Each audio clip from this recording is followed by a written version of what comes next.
സംഘർഷത്തെ തുടർന്ന് പ്രവർത്തനം നിർത്തിവെച്ച കോഴിക്കോട് താമരശ്ശേരിയിലെ അറവ് മാലിന്യ സംസ്കരണ കേന്ദ്രത്തിന് ഉപാധികളോടെ തുറന്നു പ്രവർത്തിക്കാൻ അനുമതി ലഭിച്ചെങ്കിലും ഇന്ന് പ്രവർത്തനം തുടങ്ങിയില്ല. പോലീസ് സുരക്ഷ ഉറപ്പുവരുത്തിയ ശേഷമേ തുറക്കുന്നതുമായി ബന്ധപ്പെട്ട് അന്തിമ തീരുമാനമെടുക്കൂ.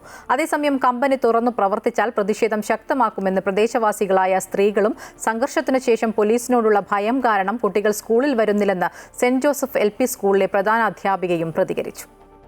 കഴിഞ്ഞ ദിവസം ജില്ലാ കളക്ടറുടെ അധ്യക്ഷതയിൽ ചേർന്ന ജില്ലാതല ഫെസിലിറ്റേഷൻ കമ്മിറ്റിയാണ് കർശന ഉപാധികളോടെ തുറന്നു പ്രവർത്തിക്കാൻ ഫ്രഷ് കട്ടിന് അനുമതി നൽകിയത്.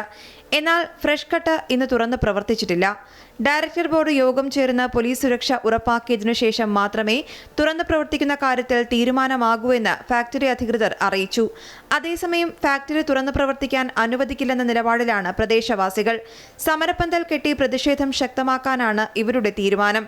കളക്ടറുടെ അധ്യക്ഷതയിൽ ചേർന്ന യോഗത്തിൽ തങ്ങൾക്ക് അനുകൂല നിലപാടുണ്ടാകുമെന്ന് പ്രതീക്ഷിച്ചിരുന്നുവെന്നും ഒരു കാരണവശാലും ഫാക്ടറി തുറന്നു പ്രവർത്തിക്കാൻ അനുവദിക്കില്ലെന്നും പ്രദേശവാസികളായ സ്ത്രീകൾ പ്രതികരിച്ചു. സംഘർഷത്തിനു ശേഷം പോലീസിനെ ഭയന്ന് കുട്ടികൾ സ്കൂളിൽ പോകുന്നില്ല എന്നുള്ള ആരോപണവും പ്രദേശവാസികൾ ഉന്നയിക്കുന്നു.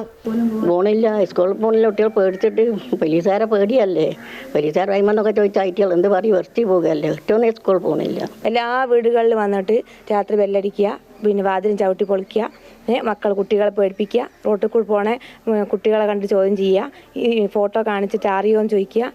അങ്ങനെ പല ബുദ്ധിമുട്ടുകളും പോലീസുകാരിപ്പോൾ ഞങ്ങൾക്ക് ഉണ്ടാക്കുന്നുണ്ട്. ഞങ്ങൾ 6 വർഷമായി ഞങ്ങളിത് സഹിക്കുന്ന തള്ളയും മക്കളും എല്ലാവരും ഞങ്ങൾക്ക് എല്ലാവർക്കും സുഖക്കേടുമാണ്. അവർ പറയുന്ന അവർ 150 പണിക്കാരുണ്ട്, അവർക്ക് ആർക്കും ഒരു സുഖക്കേടും ഇല്ല.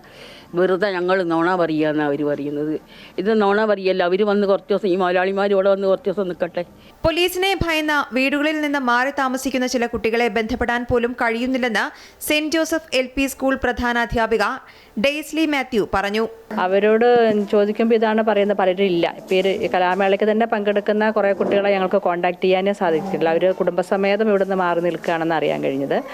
അപ്പോൾ പിന്നെ ബാക്കിയുള്ളവർ കുട്ടികൾക്ക് പേടിയാണെന്നാണ് പറയുന്നത്. അവർ മാനസികമായിട്ട് അവർക്ക് നല്ലൊരു കൗൺസിലിംഗ് ഒക്കെ കൊടുത്ത് കുട്ടികളെ ഒന്ന് പ്രിപ്പയർ ചെയ്തെങ്കിൽ മാത്രമേ അവർ സ്കൂളിലേക്ക് വരികയുള്ളൂ എന്നാണ് ഇപ്പം മനസ്സിലാക്കാൻ സാധിക്കുന്നത്.